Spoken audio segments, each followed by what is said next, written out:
Okay, so let's work on a friction-based practice problem. Let's read the problem. You want to move a 500 Newton crate across a level floor. To start the crate moving, you have to pull with a 230 Newton horizontal force. Once the crate starts to move, you can keep it moving at a constant velocity with only 200 Newtons of force. What are the coefficients of static and kinetic friction? Alright, so this is a relatively basic friction problem. We're just dragging something across a level floor. But to answer this problem, we have to understand our conceptual knowledge about friction.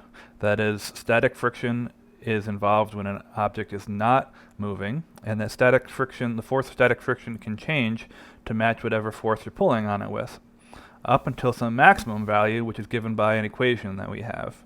Once we start it moving, the friction is typically going to decrease. Once the box starts sliding, we're going to have that kinetic friction, when two surfaces are sliding across each other. And so let's start this problem like we do any problem by defining a free body diagram and defining a coordinate system.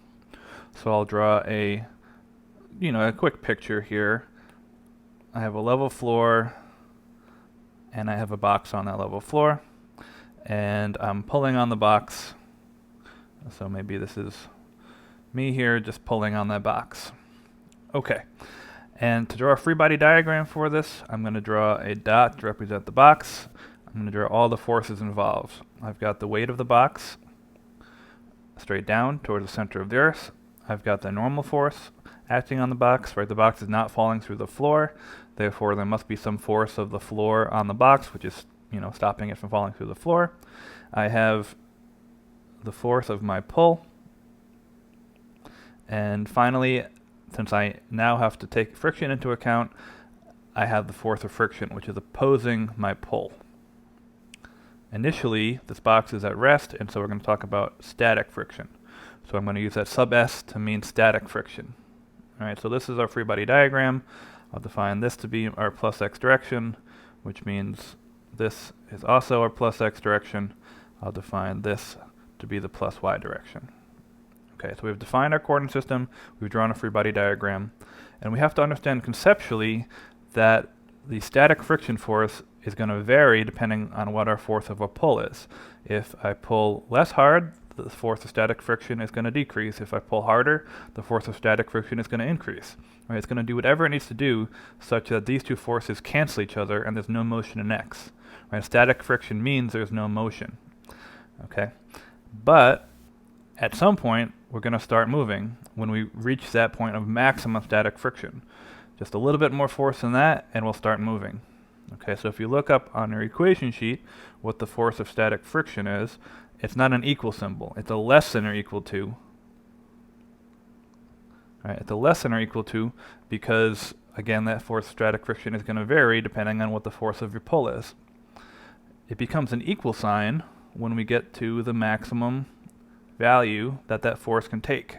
At that point, this static friction force is equal to this coefficient of static friction times the normal force.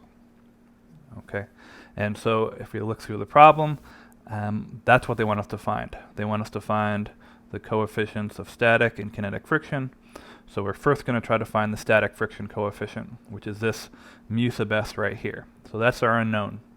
And so how are we going to do this? Well, we are going to, of course, draw a free body diagram and then think about, as we always do with a free body diagram, which of Newton's laws applies. Is it Newton's first law or Newton's second law? And then we can use that to solve for our unknowns. Okay, so from my free body diagram, I can always directly write one of Newton's laws. In this case, I know it's static friction, so the box is at rest. There's no acceleration. That means that the sum of the forces in the x direction must be equal to 0. Right? It must be the case that there's no net force in the x direction, otherwise we would have acceleration. From the free body diagram, I can directly figure out what this sum of forces is. Right? I have one force in the plus x direction, that's F pull. Right? I can see that in the diagram. And I have one force in the minus x direction, which is this force of static friction. And so I'm going to make that a minus sign here. And it tells me that these two forces must add up to 0. Okay, and that makes sense. This box is not moving, it's not accelerating. Whatever force I'm pulling with, the static friction must be equal in magnitude and opposite in direction such that the box doesn't move. Okay, but now we can use our formula for the maximum static friction to find to plug in here, right? Because it tells us in the problem that we want to pull with a 230 Newton horizontal force in order to start the crate moving. Okay, so let me highlight that. That's a key phrase here. I have to pull with 230 newtons of horizontal force to start the crate moving. Right, so that's the point where this happens. Right, before the crate starts moving, this is true. Right, where the force of static friction is less than this. But at this point, where it starts moving, that's where we reach our maximum. That's where we reach our maximum static friction, and where we can use this formula. And so I'm just going to plug in here. Right, at the point where this starts moving, this static friction becomes the max static friction, right, at that exact time. And so I can plug in this formula. I have F pull minus this coefficient of static friction mu sub s times my normal force, and that's equal to 0. Right, those two things must cancel each other. And mu sub s is my unknown, so I can solve for mu sub s, and that's equal to F pull, the force of my pull, divided by the normal force. Okay. At the moment, I don't know what my normal force is. It may be somewhat obvious in this case, but in general, we can always find it using Newton's laws in the y direction. Right? If this was a ramp problem, for example, the normal force would be a little bit harder to figure out. So just to be careful here, let's demonstrate how we can always find what the normal force is. Right? I can use Newton's first law in the y direction. Right, the sum of the forces in the y direction must be 0 because this box is not flying up into the air or falling through the ground. And so I can add up what are the sum of the forces in the y direction directly from my free body diagram. I have my normal force in the plus y direction. I have my weight in the minus y direction. Those must add up to 0. So therefore the normal force is equal to my weight, which they told me in the problem. My weight is equal to 500 newtons. Right? They told me not how many kilograms the box weighs, they told me 500 newtons. Right? That's a force, which is the force of gravity, which is our weight. Right? So that's 500 newtons. Okay, so now that we know that, we can solve. Right? They told us we're pulling with 230 newtons of force, so this is 230 newtons divided by our normal force, which we just found is equal to 500 newtons.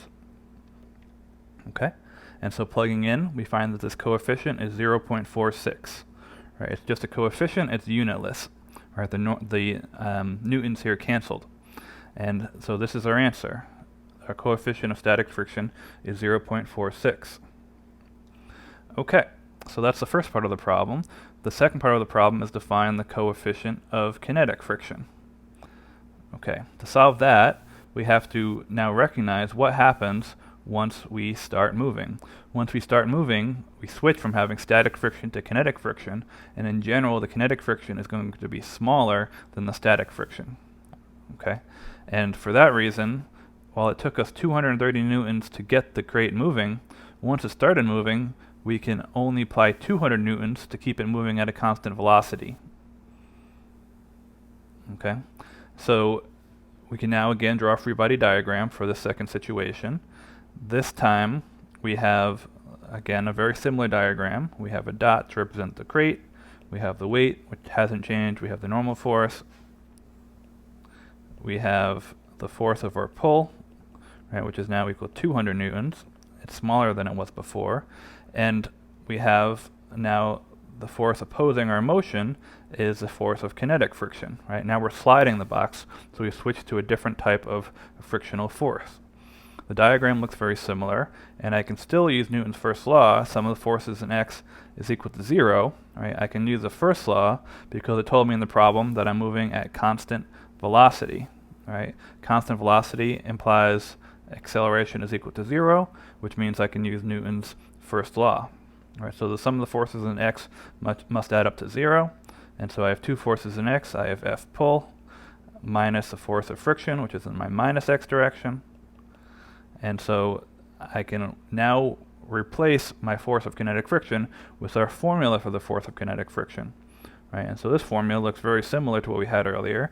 The force of kinetic friction is equal to our coefficient of kinetic friction times the normal force. Right, that force also depends on some constant that's just a property of the surface of the materials and on our normal force. So when I do that, I have F pull minus mu sub kn is equal to 0, and I can solve for our coefficient of kinetic friction. That's F pull over our normal force. In this case, the force of our pull is smaller. That's 200 newtons. Our normal force hasn't changed. Right, we had found that earlier. It's equal to 500 newtons. And so doing this division, we have our coefficient of kinetic friction is 0.40. Right, once again, our newtons cancel and we get a unitless number for our coefficient. And that's our answer. So as we expected, our coefficient of kinetic friction is smaller than static friction. It's easier to slide something once it's starting sliding, right? It's harder to get it moving. Okay? So this is, I think, a really nice demonstration of the fundamental concepts involved in friction. So when you're solving a problem, you have to figure out, is my object at rest? Is it static? Right? Is there no sliding going on, or is it sliding? If it's not sliding, we can use static friction concepts. If it's sliding, we can use kinetic friction concepts. So please let me know if you have any questions on that.